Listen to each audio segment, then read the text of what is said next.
Amen. Let's get to a game I like to call Legacy.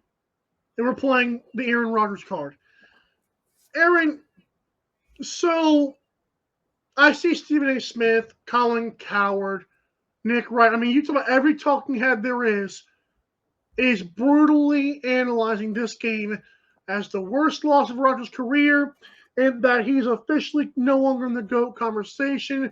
Yada, yada, yada. Aaron, first let's get to that game, and then I want you to discuss what you want to talk about on this subject.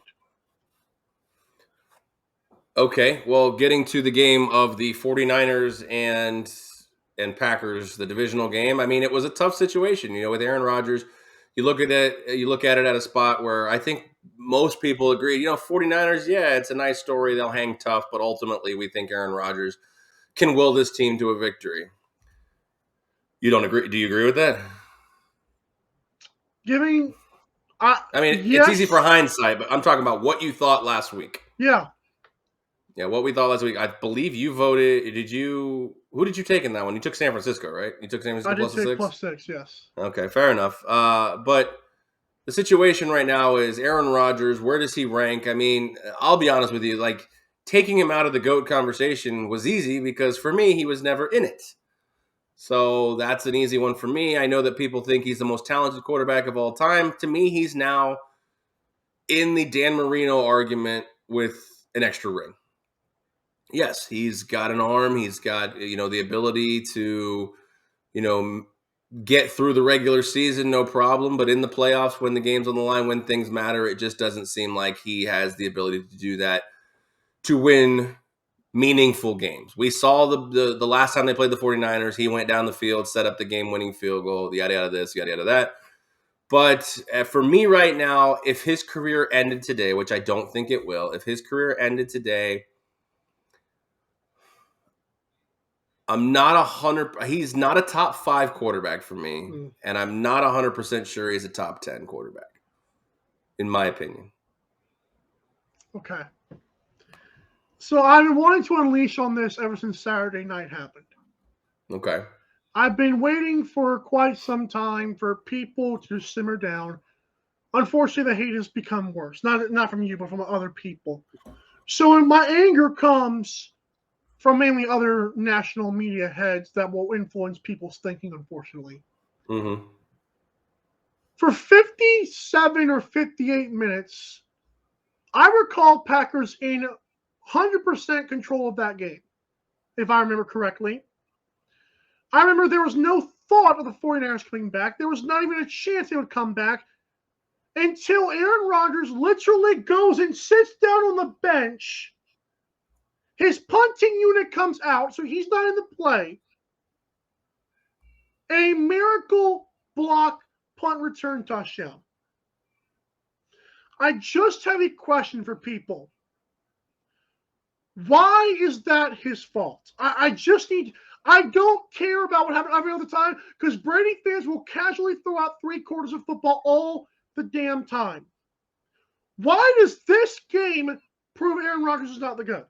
Like, I know, like you said, obviously, like, your thing is you're not even in that conversation anyways. Well, for me, it's a culmination of it. Before that showed he was terrible. It's not terrible. See, you're looking at it as if you're not the GOAT, you're trash. And that's not it. It's Aaron Rodgers. I mean, even to be considered in a top 10 quarterback is still incredible. We've got how many years of the NFL? I mean, look at the guys who back in the day, like the Otto Grahams of the world and the Johnny Unitas of the world, who don't get credit, but in the era that they're playing, they were phenomenal. Like, Aaron Rodgers is a phenomenal player. He's a phenomenal quarterback. And you're absolutely right. When he's not on the field, things can happen. I mean, but let's, I'll take a small tangent. Okay, look at the situation, the David Tyree helmet catch. Brady's not on the field. Rodney Harrison can easily punch that out, and we got no problem. Now, being on the field, throwing a dime to Wes Welker that he drops, is that Brady's fault? So, you mean, because I remember you mentioned that recently in one of the shows, I believe it was yesterday. Wes Welker, if I remember correctly, I remember arguing that wasn't on time anyways, because the way he threw it was like slightly behind Wes Welker. Should Wes Welker have caught it? Sure. But if you throw a guy a ball 100 times in practice and 100 times it's right here, but in that game it's right here, All right. You Well, know, he dropped it. let's take the other big play in that game, the Mario Manningham tiptoe catch on the That was sidelines. nasty. If Mario Manningham doesn't catch it, then Brady's got another ring. If Brady's defense doesn't give up 41 points in a Super Bowl and his coach doesn't bench Malcolm Butler, arguably their greatest cornerback, he might have 10 rings. Where's So Malcolm Butler, by the way? I just need to ask Brady fans that. yeah, so the situation is, for me, it's the culmination of getting beat in the NFC Championship, not getting there this year, having number one seed. And for me, his on the field play is he's a great quarterback. But ultimately, we play this game to win championships. And Right. I think the only quarterback that even then, the only quarterback that may have been able to get away with not winning that second ring would have been Peyton Manning. Because Peyton Manning was basically his own offensive coordinator. Now I understand Aaron Rodgers calls audibles at the line. I've heard the whole story, but the big thing that turned everybody off in this one is after the opening drive AJ Dillon touchdown, that was it. And you're in Lambeau, you're at home, and again I said this when Sammy was on the show. When did Lambeau stop becoming like an automatic, huge home field advantage for the Packers? The end of Brett Favre's career and all of basically Aaron Rodgers' career. I have a question. It's just not a home field advantage anymore. I have a question. I do like you as a Brady fan because you at least are honest with a lot of stuff, and which is why I like doing the show with you because you're not completely biased over one side. Okay. I will say this though. If I recall, the blizzard was not. There really wasn't snowing that hard in the first drive. Correct? Are you talking about this game? Yeah, people throw out the weather. Like I think it very much matters when there's a blizzard. At least that's what it seemed like from my humble Georgia eyes. It seemed like there was a blizzard. Okay. And I don't know how both offenses sucked. Like they both were terrible throughout the entire game. I don't even know if I credit Green Bay's defense for that because I feel like it was such a bad weather game. And I was just saying, well, Lambeau's, they love bad weather. Well, Matt LaFleur, looked like he never coached in a bad weather game. I don't think he has. That's what I'm saying. So it's just baffling to me. Like I look at the body of work. I think when Rodgers goes to the Steelers next year, I think nobody gives a crap. Because someone made a great point. Peyton Manning was 38 years old when we went to Denver. Holy crap! How much differently do people think of him now? Well, okay, then let's take that comparison. All right, Peyton Manning goes to Denver, wins the Super Bowl. Tom Brady goes to Tampa, wins the Super Bowl. Aaron Rodgers goes to Pittsburgh or wherever and doesn't win a Super Bowl. That takes him down even another notch.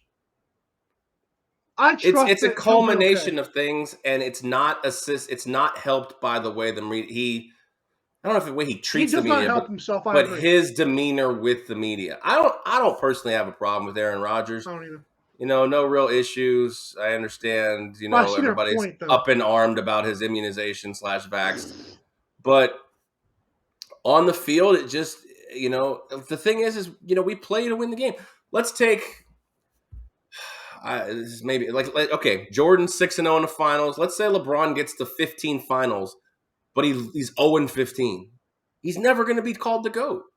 He's never in the discussion. Here's my thing with the whole rings Aaron Rodgers thing. Doesn't even get to the finals. That's the thing. Here's my thing with the whole rings, and I do agree with that. My whole thing with the whole rings thing is it's a team game, and I'm of the mindset that no quarterback is 1,000% the GOAT. I know fans want that, and I agree that Brady has the best argument because he's got the 7 rings.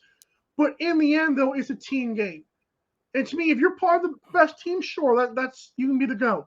But 1,000% undisputed GOAT, I think so many quarterbacks have an argument for that. But there's like a good 5 quarterbacks, I believe, could argue why they are better than said player.